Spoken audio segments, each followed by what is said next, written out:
el aumento de la osmolaridad, el más importante, y la disminución de la presión arterial por medio de quimioreceptores y varoreceptores. Entonces, ahí va la pregunta. Si ustedes mismos me han dicho, la osmolaridad es aumentada, los efectos aumentan disminuido, la pregunta es, si el principal estimulante para la secreción de hormona antidiurética es el aumento de la osmolaridad, respuesta, ¿cómo va a estar la hormona antidiurética en este caso clínico? Aumentado. ¿Todos estamos de acuerdo? ¿Sí? ¿Alguien no? Pregunta de examen, ¿no? ¿Nadie?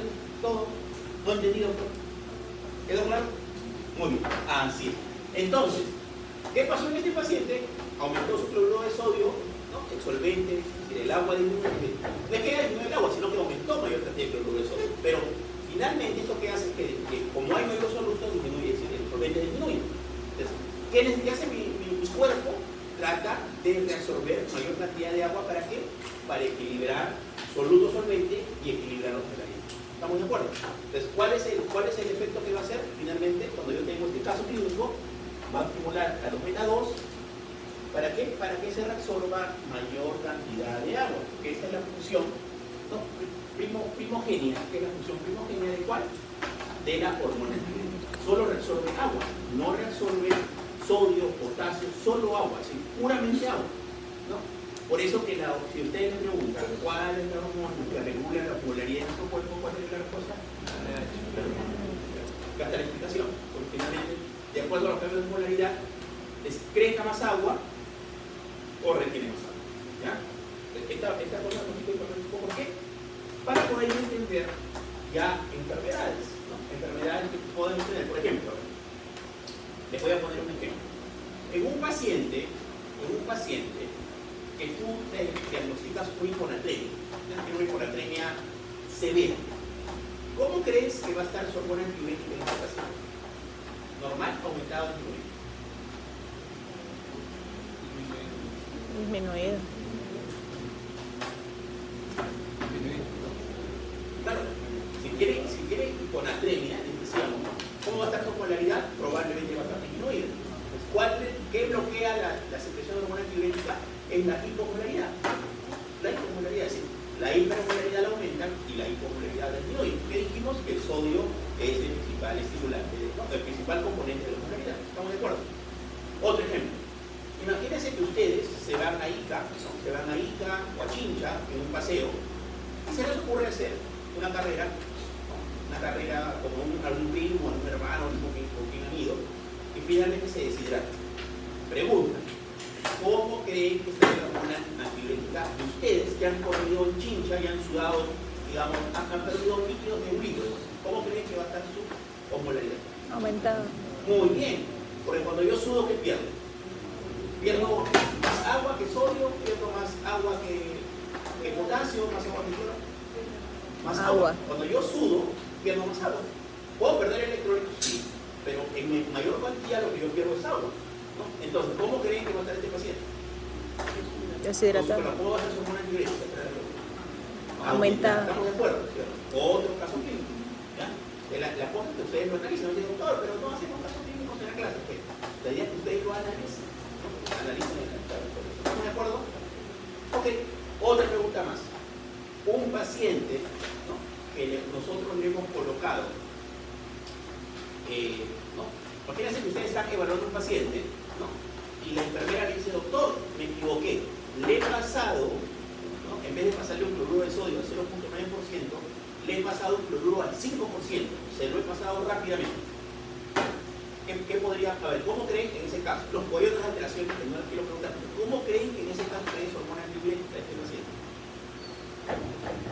Si tiene sobra, aumentada. Aumentada. Aumentada.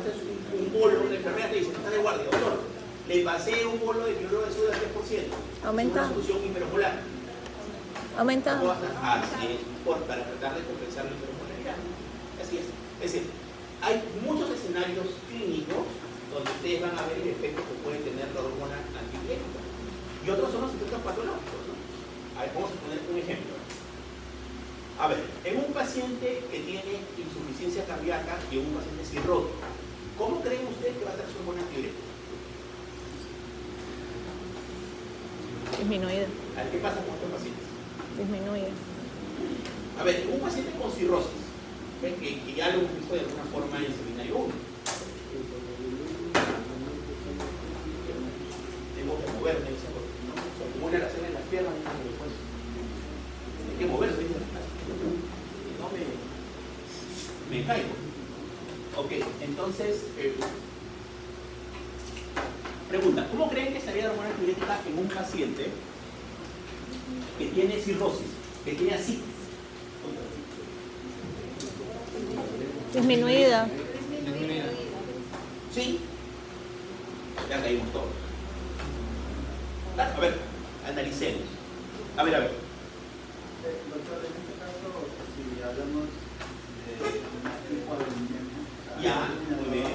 por lo que es la cirrosis, Muy bien. en este caso, la presión gótica está disminuida y pasa a tercer espacio. Muy bien. Y como el espacio intravascular está, en este caso, hiperosmolar, claro, más que se No, tiene razón.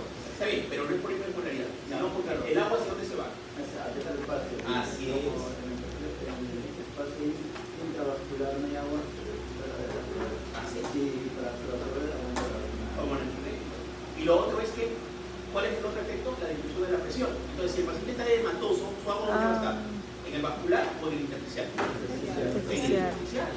Por lo tanto, ¿qué va a sentir este paciente? Que a pesar que tiene un montón de agua, su volumen efectivo va a estar disminuido. Entonces, ¿qué va a hacer? Oye, hormona antidiurética secretaria. Entonces, eso explica, ¿no? Y aparte de, acuérdense que para la aldosterona también es importante, para la situación de la renina, es la disminución del flujo plasmático renal, ¿no? Es decir, de la arteriola ferente. Ahorita no nos marina. Pero la idea es que tanto la aldosterona como la hormona antidiurética se elevan, ¿no? Se elevan, pero justamente lo que ha dicho su compañero, ¿no? Más que todo es por un tercer espacio, pero no tanto por la hiperosmolaridad, sino por el hecho de que el volumen sanguíneo efectivo que debe ir por la disminuye. Entonces, ¿qué siente nuestro cuerpo? Que dice, oye, ¿nos falta agua? Pues no, porque falta volumen, ¿estamos de acuerdo? ¿Qué hace con la hormona antidiurética? La eleva. La aumenta. Así es. Entonces, esto es la parte. Maestro. Entonces, estábamos explicando, acá no teníamos que dar, ¿no? De la parte de la disminución de la presión arterial.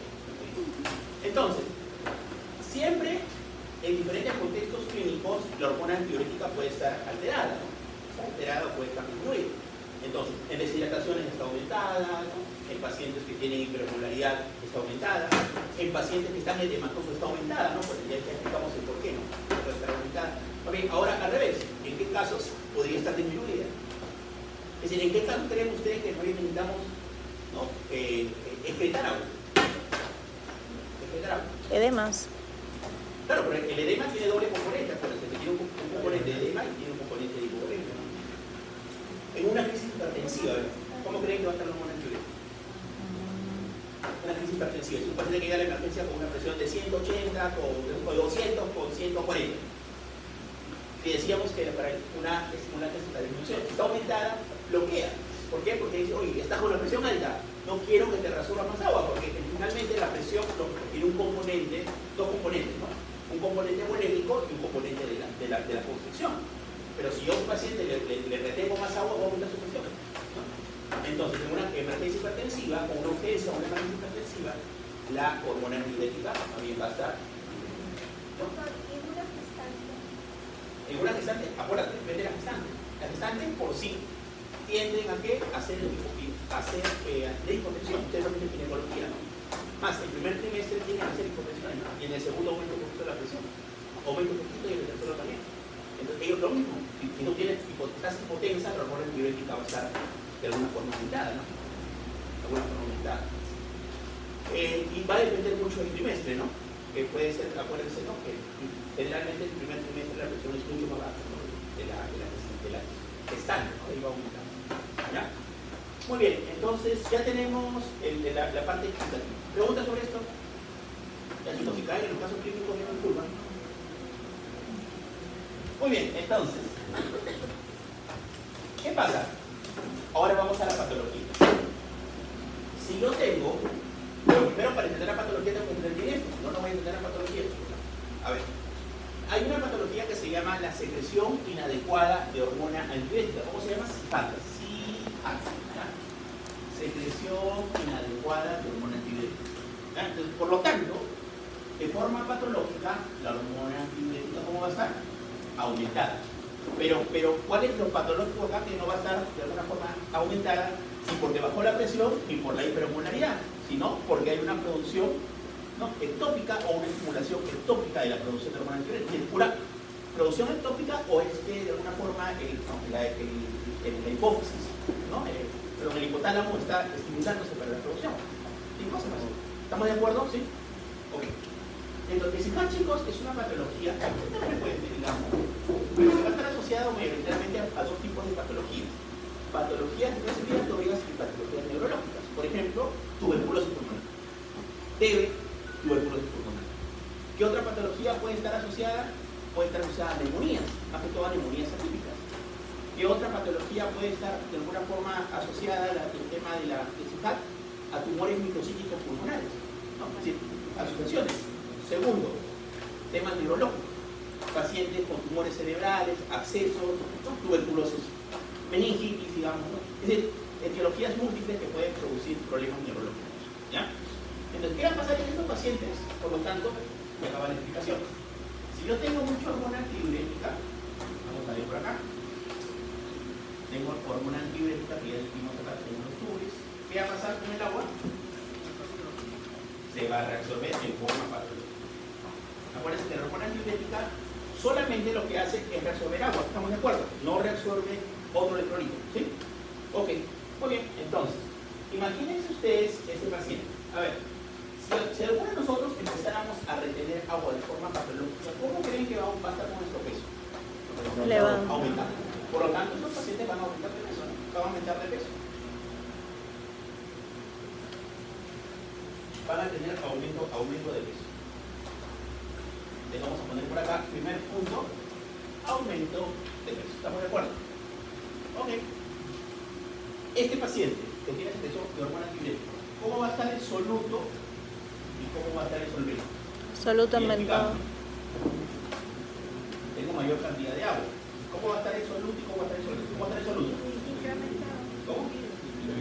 Claro. ¿Cómo va a estar mi sodio? Disminuido. ¿Cómo va a estar mi glucosa?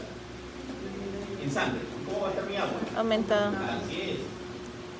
¿Por qué? Porque hay mayor solvente que soluto. Entonces, finalmente, y acá está la explicación. ¿Qué vamos a tener en este caso clínico, en este cuadro clínico? Lo que vamos a tener es una alteración de un electrolito. ¿Qué electrolito es el que mayoritariamente tenemos que evaluar en un paciente con sospecha de CIHAT? Sodio. Sí, usted va a tener hiponatremia o hiponatremia. Hipo. Hiponatremia. ¿Estamos de acuerdo todos? ¿Por qué? Porque hay mucho soluto, hay mucho solvente y poco soluto. Ok. Característica clínica de CIHAT es la hiponatremia. ¿Estamos de acuerdo? Ok. Pregunta. ¿Cómo va a estar la osmolaridad en este paciente? ¿El sodio está disminuido? Disminuido. ¿Estamos de acuerdo? ¿Sí? Porque ¿qué dijimos? Que el sodio es el principal componente de la osmolaridad. ¿El sodio cómo va a estar? Disminuido. Pero el sodio y la osmolaridad.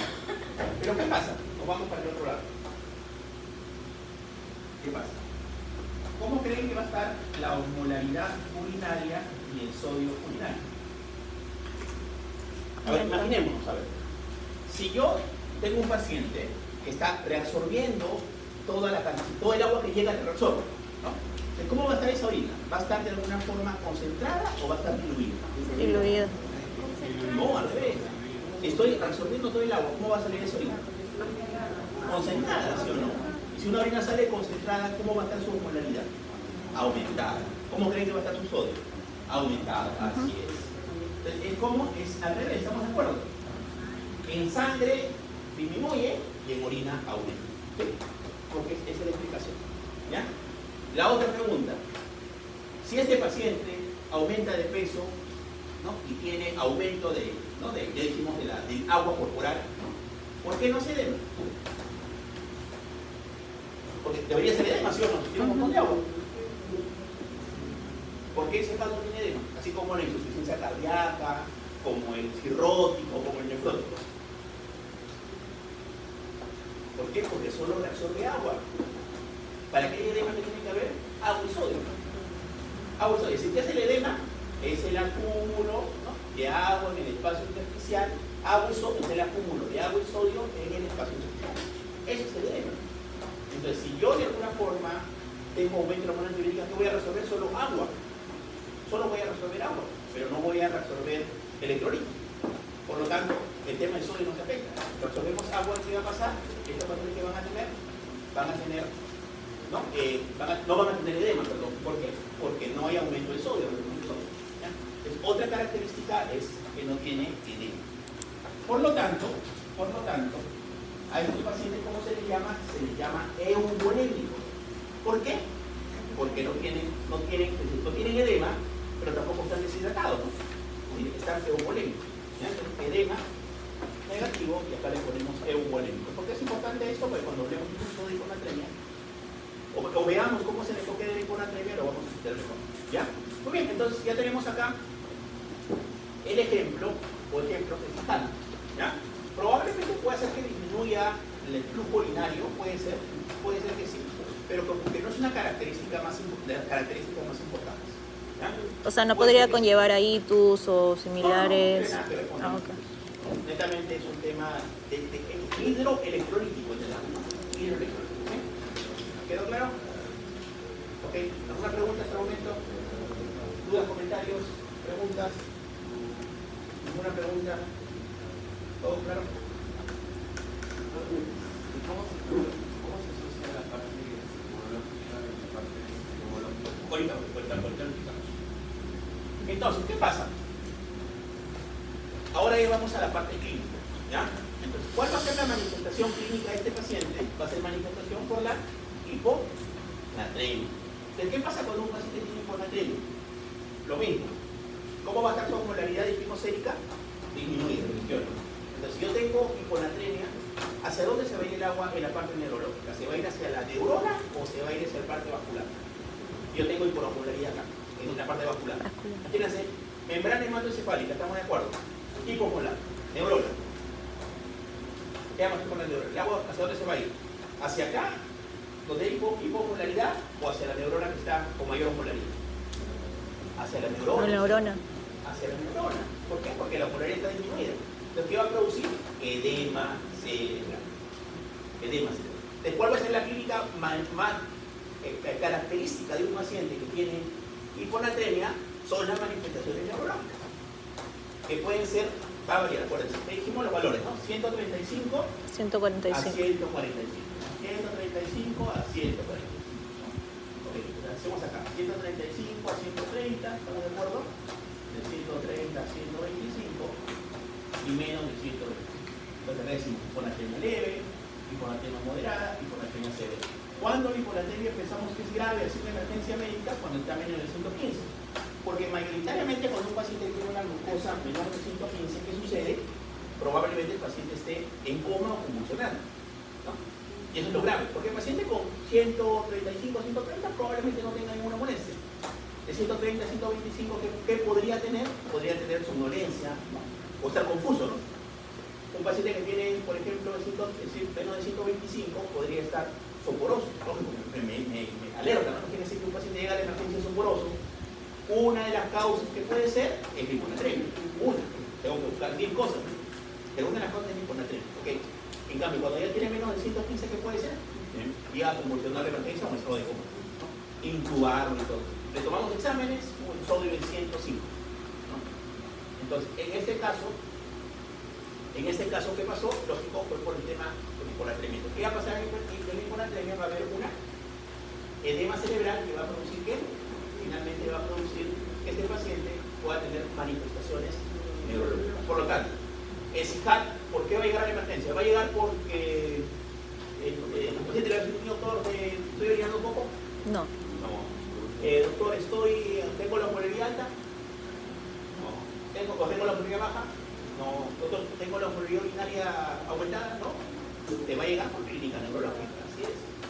Y ahí nosotros enfocamos el diagnóstico. ¿Ya, chicos? Muy bien. Entonces, sólido es la parte... ¿Y cómo lo tratamos? Ahí va. Acuérdense que generalmente nosotros no vemos el tema de tratamiento, pero lo que hay que ver es lo que ocurre con anemia grave, ¿no? Moderada, severa, lo que le ponemos es cloruro de sodio, ¿no? Se le llama soluciones hipertónicas, ¿no? Al 3%, puede ir del 3% al 7%, ¿sí? En gran proporción de sodio, porque lo que yo quiero es subir ese sodio rápidamente, ¿no? ¿Para qué? Para que finalmente se pueda controlar, ¿no? Se pueda controlar el sodio. Un sodio estable, que ya pudiera, por ejemplo, un CIPAC leve, generalmente ¿qué le damos? Y eso, ¿cuál es el tratamiento que viene a la fisiopatología? A ver, analicemos, a ver, pensemos. Un paciente que tiene un CIPAC leve, que tiene ya diagnóstico de CIPAC, que tiene un sodio en 132, ¿qué le haría? A ver, ¿qué le falta a CIPAC? ¿O qué le sobra?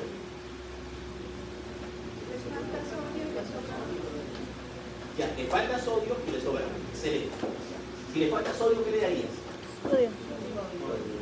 Sal. Sal. ¿Estamos de acuerdo? Y si le sobra agua, ¿qué le darías? Agua. No, si le está sobrando agua, no le puedes dar agua. Hay agua. Le quito, diuréticos. Así es. A un paciente que tiene CIPAC leve, ¿qué le voy a dar? Sal y diuréticos. ¿Me entiendes? Pero ya es diferente si el paciente tiene una CIPAC, si ya tiene alteración neurológica o está en coma o convulsionando. Ahí tiene manifestaciones. Ahí sí ya, no le voy a decir, señor, tome su salsita, ¿no? Le voy a poner una furosemida, ¿no entiendes? ¿No? Lo que tengo que hacer es subirle rápidamente el sodio. ¿Para qué? Para que pueda de alguna forma controlar la manifestación neurológica. Porque la manifestación, ¿por qué es? Es por edema cerebral. ¿Estamos de acuerdo? ¿Dudas, comentarios, preguntas? ¿Todo claro? ¿Sí? ¿Algunos los veo con cara de preocupación? ¿O soy yo? ¿Soy yo? No creo, ¿no? Muy bien. Entonces, ya tenemos una de las patologías que de alguna forma podríamos decir nosotros que tenemos que conocer para entender primero la fisiología, la fisiopatología, para poder entender yo cuadro clínico y todo lo demás. Esta es la patología que justamente se va a ver. Y aparte lo que necesitamos saber ahora es su contraparte. Su contraparte. Entonces, ¿cuál es su contraparte? ¿No se acuerdan? ¿Cuál es su contraparte? ¿Cuál? La diabetes insípida. Así es. Diabetes insípida.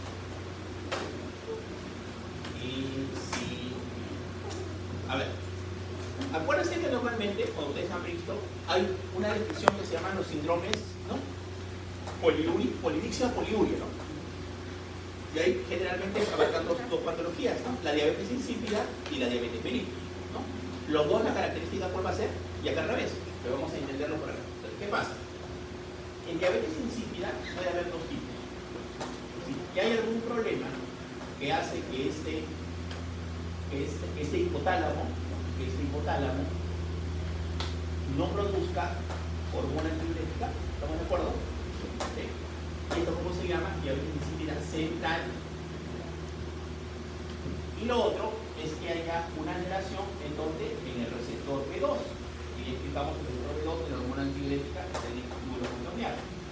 ¿Qué va a pasar acá? ¿Cómo se llama esto? Diabetes insípida periférica o nefropénica. ¿Ya? En cambio, acá el tema no es que no hay hormona antidiurética, sino que hay una alteración en el receptor. ¿Estamos de acuerdo? ¿Sí? ¿Todos estamos de acuerdo? Entonces, hay dos tipos. Uno, o diabetes insípida central, donde no hay hormona antidiurética, y dos, que es la diabetes insípida nefropénica, donde hay una alteración en el receptor B2, de la hormona antidiurética. ¿Ya?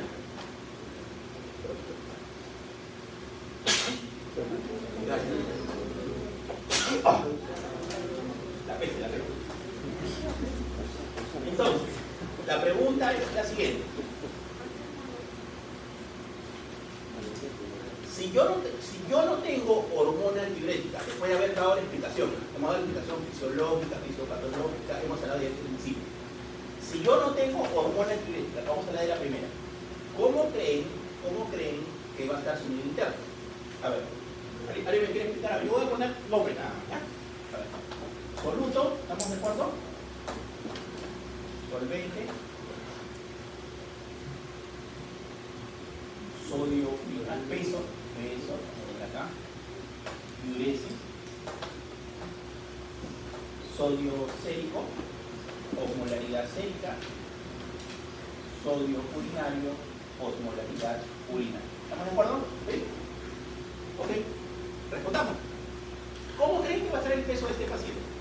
Aumentado. Ya dijimos ayer que va a tener el síndrome poliuria. Es decir, como no tiene hormona antibiótica, ¿cuál va a ser el dato característico de este paciente? Que va a Peso orinar aumentado. litros. ¿No? ¿Cuánto orinamos normalmente nosotros? Lo máximo. ¿Cuándo hablamos o cuándo definimos que tenemos poliuria? ¿No más de 2.5? ¿Cuándo no? De 3 litros a 3 litros y medio, digamos, poliuria. Pero estos pacientes van a orinar ¿cuánto? 5, 8, 9, 12 litros. Por lo tanto, ¿qué va a pasar con su uresis? Van a tener poliuria. Por lo tanto, ¿qué va a pasar con el peso? Disminuye. Disminuye porque se deshidratan. Se deshidratan. Entonces, ¿qué va a tener estos pacientes? Van a tener diuresis aumentada y el peso, ¿cómo va a estar?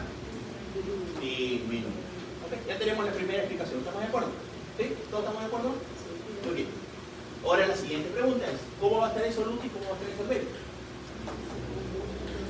Solvente aumentado. Aumentado. Sodio aumentado, glucosa aumentada. ¿Cómo va a estar el solvente? Disminuido. Muy bien, así es. Como que le falta agua. Y acá ya vamos a estar costadito la corriente. A ver, por lo tanto, en este caso que no hay hormona antipirética, ¿qué va a pasar? Vamos a perder un montón de agua, ¿sí o no? Al revés, si yo pierdo un montón de agua y aumenta la osmolaridad, ¿cómo va a estar mi sodio? ¿Cómo creen que va a estar mi sodio? Aumentado. Aumentado. ¿Y la osmolaridad cómo va a estar? Disminuido. No, la osmolaridad se deja. Aumentado. Aumentado. ¿Estamos de acuerdo?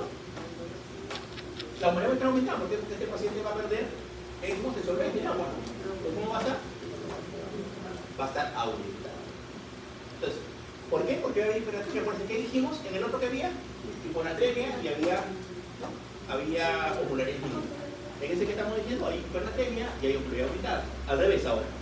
Si yo orino un montón de litros, ¿cómo va a salir esa orina? ¿Va a salir concentrada o va a salir diluida? Diluida. Diluida. Por lo tanto, ¿cómo creen que va a estar su sodio urinario y cómo va a estar su osmolaridad urinaria?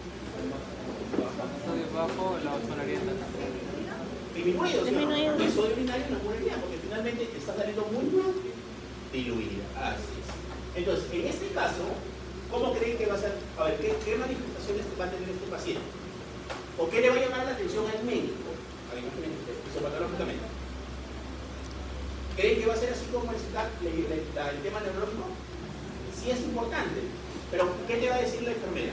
Por ejemplo, un paciente posoperado de un tumor cerebral. ¿Qué te va a decir la enfermera? Doctor, el paciente está con su sonda del doctor, está orinando. A ver, ¿cuánto debemos orinar nosotros por hora? ¿Cuánto es el protector? O sea, diuresis normal por hora. 0,5 mililitros por hora. Si yo peso 80, debo orinar ¿cuánto? 40 mililitros hora. El doctor está orinando 200 mililitros hora. Te dice, uy, no está bien. Y ya, chequéalo en las primeras horas. Doctor, 200, 300, 500. En 3 horas, ¿cuánto ha orinado? 1000. ¿No? Okay, eso me va a llamar la atención, señora enfermera, y también me tiene que llamar la atención a mí, ¿no? Y más si tiene el antecedente que el paciente ha sido un posoperado, porque, entonces, la diabetes o las causas de diabetes central, ¿cuáles van a ser? Van a ser mayoritariamente problemas neurológicos. Es decir, lo que decía, ¿no? Posoperados de tumores cerebrales, de accesos cerebrales, cualquier tema, hemorragia cerebral, es decir, estos pacientes van a tener de alguna forma manifestaciones de ese caso, ¿ya?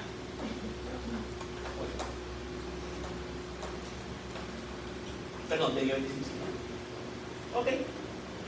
Ahora nos vamos al nefrogénico. ¿El nefrogénico qué pasó? El tema es que falta hormona antibiótica. No hay acción sobre su receptor. Entonces acá, ¿qué tenemos que pensar en algunos productos? ¿No? Por ejemplo, litio, ¿no? Litio es, de alguna forma, es un medicamento que se utiliza para los cuadros, ¿no? Cuando tenemos nosotros, por ejemplo, ¿no? síndromes bipolares, ¿no? Que utiliza el litio. La hipercalcemia, cuando el calcio aumenta en sangre, ¿no? La hipocalemia. Es decir, siempre que hay estos problemas de pacientes que tienen, a ver, con frecuencia, siempre que yo tenga estos pacientes que tienen poliuria, lo primero que voy a pensar es en diabetes, ¿estamos de acuerdo? Por frecuencia.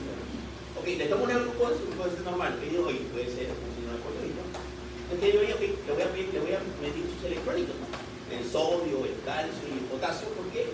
Porque causas de diabetes insípida nefrogénica pueden ser problemas del crónico, ¿no?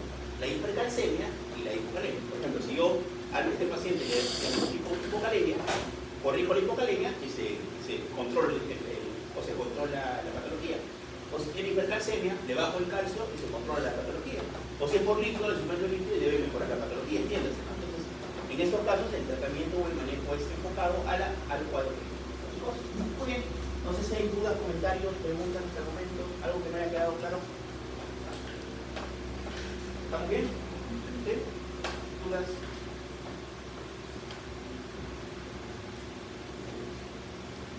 ¿Preguntas, comentarios? ¿Cómo tratamos esto? A ver, Patricia.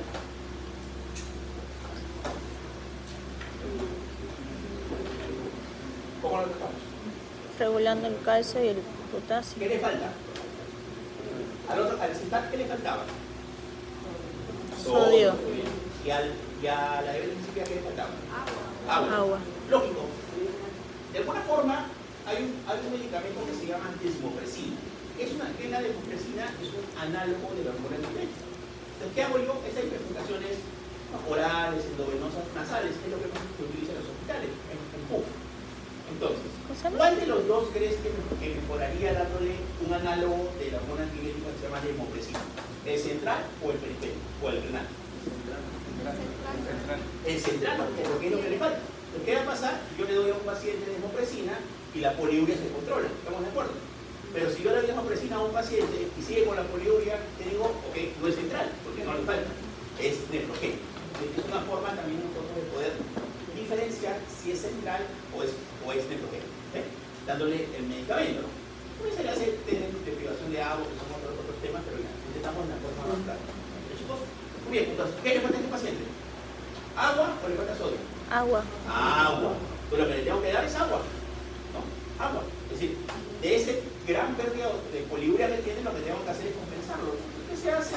Darle más o menos el 80% de las pérdidas, ¿no? Al inicio, porque tampoco no le podemos dar mucha agua. Entonces, tenemos que ser muy cuidadosos y darle mucha agua. Le damos esto, evaluamos funciones vitales, vemos cuál es el grado de deshidratación, nos vamos viendo el tema, ¿no?, de los electrolitos, tal vez nuestro paciente está en una unidad crítica y música, vamos a ir monitorizando. Pero en general, digamos, estos pacientes van a tener estos cuadros. ¿Preguntas? ¿Dudas? ¿Comentarios hasta ahora? ¿El agua cómo se administraría? Te puedes dar dos formas. Uno, de agua libre, es decir, cuando el paciente tiene una alteración neurológica, si está desviando, le puedes dar que tome agua. Que entendamos que a veces es difícil porque son posoperados. Entonces le colocas una zona de las hojas y tú por ahí le pasas agua. Agua normal. Agua, té. Y lo otro es ponerle soluciones hipomolares, ¿no? Hoy, por ejemplo, le podría dar a este paciente, cloruro de sodio. No. ¿Al 0.9%? No. No, porque le voy a llevar más sodio. ¿Le podría dar un cloruro de sodio al 3% si no está hipermolar como el citar? No. No, lo mato. No, porque probablemente esté hipernatrémico. Voy a subir más sodio. ¿Qué le doy? Soluciones hipomolares. ¿Cuál es una solución hipomolar? Cuando yo le pongo, por ejemplo, un litro de agua destilada y le pongo una ampolla de hipersodio. Aplicar el cloruro de sodio, no el 20%, que es el hipersodio, que es el cloruro de sodio al 20%. Entonces le pongo una ampolla y ahí que tengo una solución hipomolar. Osmolar es cuando es parecido a la osmolaridad, lo que decíamos. Si yo tengo una solución entre 280 y 295, que digo que es una solución isomolar. Está por encima de esto, que digo que es una solución hipermolar. Si yo digo que está por debajo, es una solución hipomolar. Entonces, en este caso, yo lo que necesito es darle soluciones hipomolares. ¿Estamos de acuerdo? Soluciones que tengan más agua que sodio. El agua libre tiene solo agua, ¿no? Pero imagínense si es una reposición aguda, grave, donde tengo que pasarle varios pisos, se lo puedo pasar por sonda, sí. Se lo podría pasar, pero lo ideal es compensarlo. Un poco por sonda y otro por vía periférica, ¿no? Agua libre. Agua destilada con una ampolla o media ampolla de hipersodio. Ese es el mecanismo. Muy bien. No sé si hay alguna pregunta, duda, comentario de esa parte. ¿Alguna?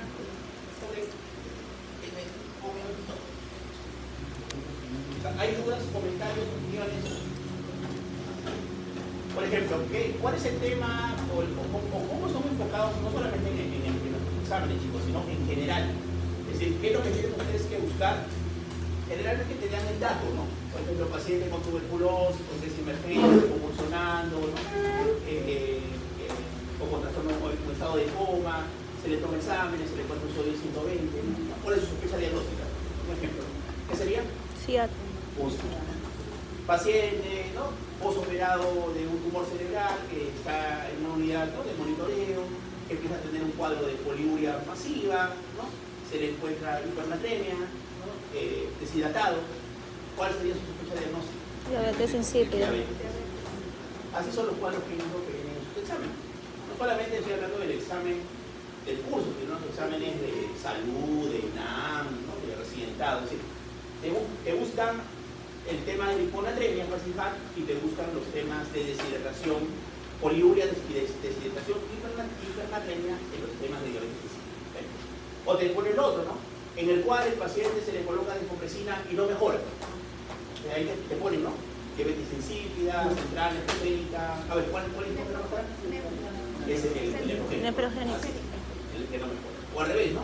Después de darle descompresina, el paciente ya no tiene, no, mejora la poliuria en las pocas horas, el sodio se normaliza. ¿Cuál es su sospecha? Central. Central. Okay. Así es como viene el examen. Si ustedes revisan CICAT, diabetes insípida, todas las preguntas son así, ¿no? O lo otro que te ponen los valores, ¿no? Los valores de sodio, te ponen los valores de, ¿no?, de osmolaridad, o te ponen para calcularlos, ¿no? Te ponen los valores para calcularlos indirectamente. Pero recuerden, siempre cuál es ahí la parte básica, lo importante es que si está hipernatrémico, está hipermolar. ¿Estamos de acuerdo? Nada más, si está hipernatrémico, está hipermolar. Y tiene 150, ¿cuánto es su osmolaridad? Tiene 150 de sodio, ¿cuánto es su osmolaridad?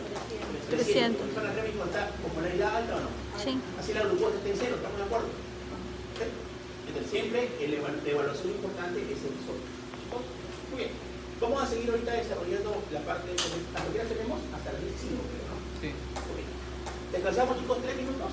Por ejemplo, que voy a ir a baño.